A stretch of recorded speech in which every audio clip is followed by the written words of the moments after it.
Siempre trabajo, pero nunca sobra. Trabajo de sol a sol y aún así parece que el dinero se va. Hay cosas que el campo te enseña sin palabras.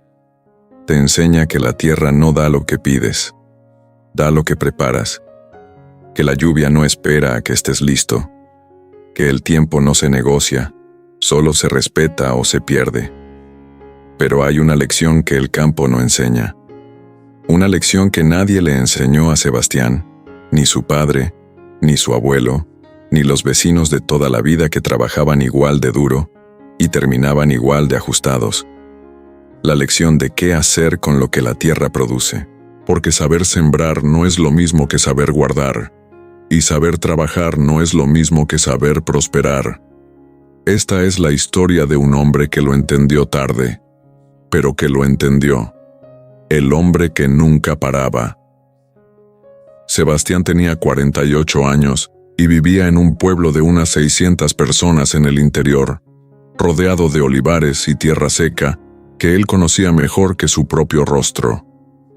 Había heredado 4 hectáreas de su padre, 4 hectáreas que su padre había heredado del suyo, tierra que llevaba 3 generaciones en la familia y que Sebastián trabajaba con el mismo método que todos los anteriores, de sol a sol, sin descanso, sin queja, con la convicción de que el trabajo honrado es suficiente, y lo era, en cierta forma.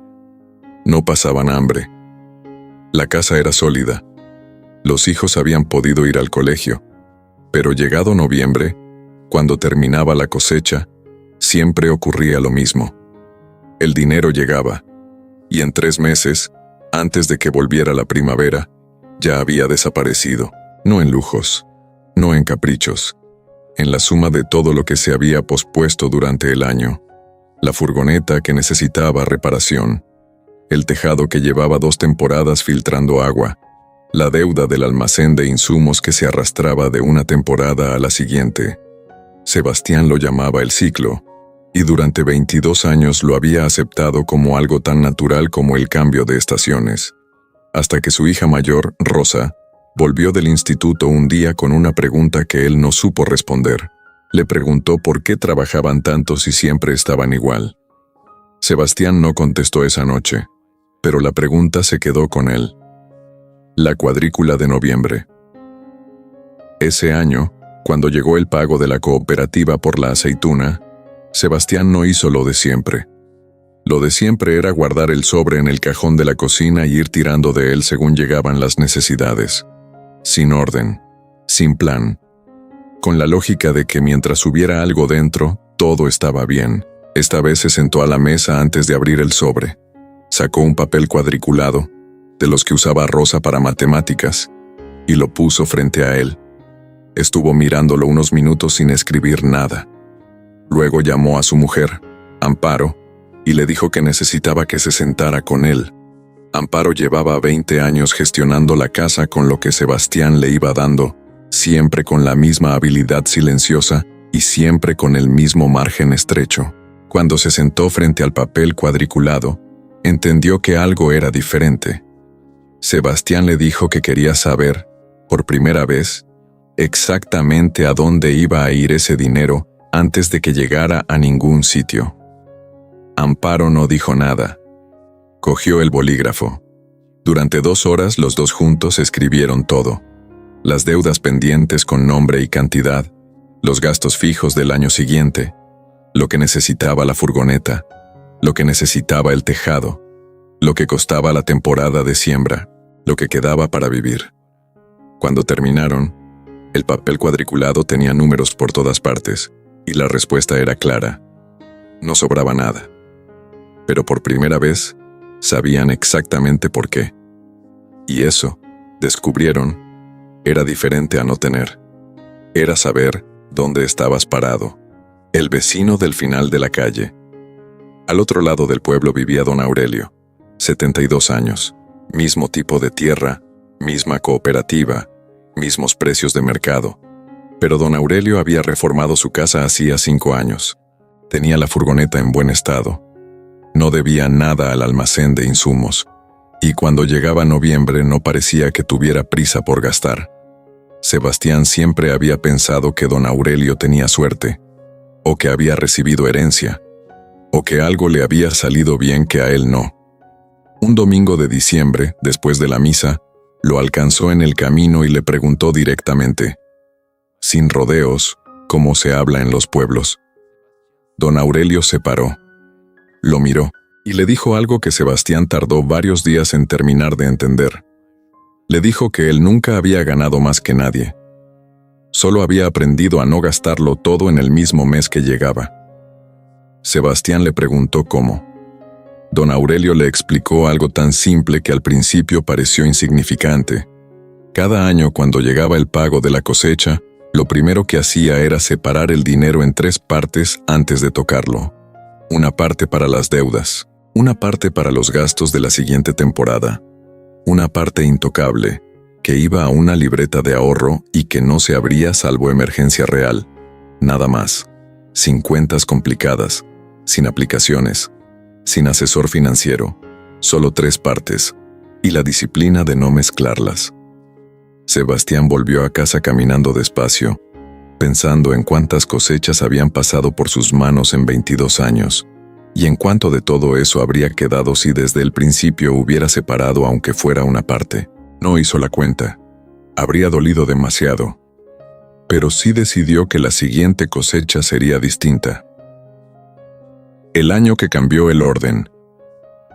El cambio no fue espectacular.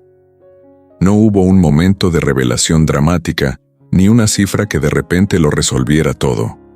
Hubo, en cambio, una serie de decisiones pequeñas y sostenidas que al principio parecían insignificantes, y que con el tiempo cambiaron la estructura de todo. Sebastián y Amparo empezaron a reunirse el primer domingo de cada mes con el papel cuadriculado. Media hora, sin televisión de fondo. Solo los dos con los números del mes anterior y lo que esperaban del siguiente. Al principio era incómodo. Los números revelaban cosas que ninguno de los dos había querido ver. Que gastaban más en combustible del que pensaban, porque la furgoneta consumía más de lo normal desde hacía meses. Que la factura del teléfono había subido sin que nadie lo hubiera pedido. Que compraban en el supermercado del pueblo cosas que en el mercado del jueves costaban la mitad. Cada descubrimiento era una pequeña incomodidad, y cada incomodidad era dinero recuperado. La furgoneta se revisó antes de que la avería fuera mayor. El contrato del teléfono se renegoció. Los domingos empezaron a ir al mercado antes de ir al supermercado. Nada de eso era heroico. Todo eso junto sumaba. La prueba más dura llegó en verano, cuando una tormenta de granizo arrasó casi 1/3 de la cosecha de aceituna antes de que pudieran recogerla. Fue un golpe duro, el tipo de golpe que en años anteriores habría significado volver a endeudarse para llegar a la siguiente temporada. Pero esa vez tenían la parte intocable. No era suficiente para cubrir todo, pero era suficiente para no hundirse, para no tener que pedir con urgencia, para negociar con calma en lugar de aceptar lo primero que les ofrecieran. La diferencia entre los dos no era el tamaño del golpe, era el suelo desde el que lo recibían. Lo que Rosa vio. Rosa tenía 16 años cuando su padre empezó a cambiar la manera de hablar del dinero en casa. No hablaba más de él, pero hablaba diferente.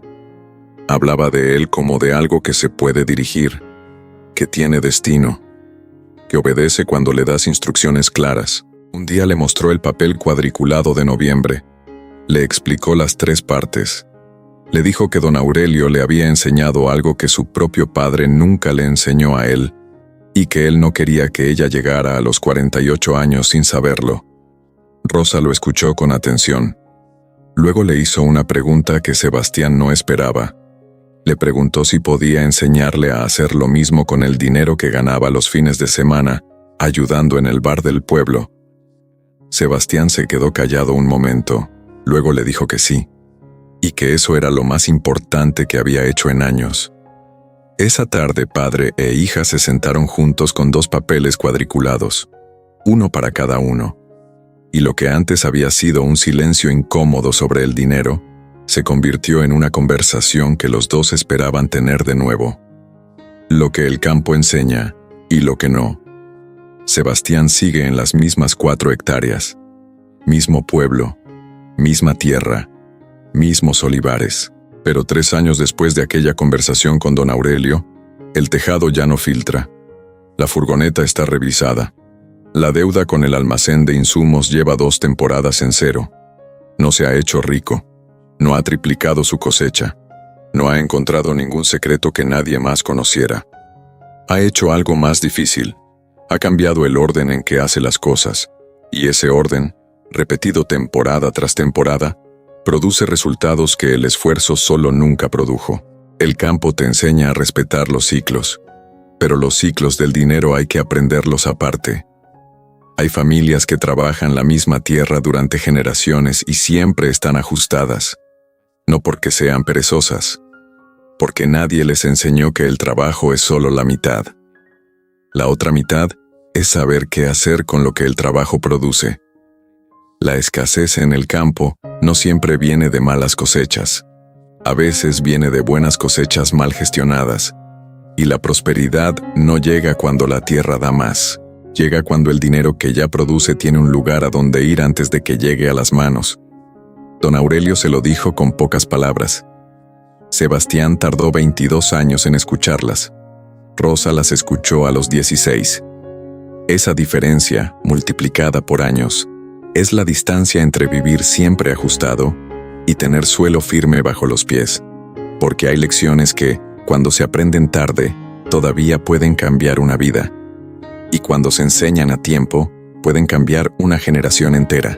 Sebastián no cambió la tierra que tenía, cambió la forma de relacionarse con lo que esa tierra le daba. Y a veces, prosperar no empieza cuando ganas más, empieza cuando por fin entiendes mejor lo que ya pasa por tus manos. Porque trabajar sin parar puede sostenerte un tiempo, pero aprender a ordenar lo que produces puede sostenerte toda la vida. Si esta historia te llegó, escribe en los comentarios. Ya es tiempo. No importa desde dónde empiezas. Importa que empieces. Comparte esto con alguien que trabaja mucho y siente que nunca alcanza.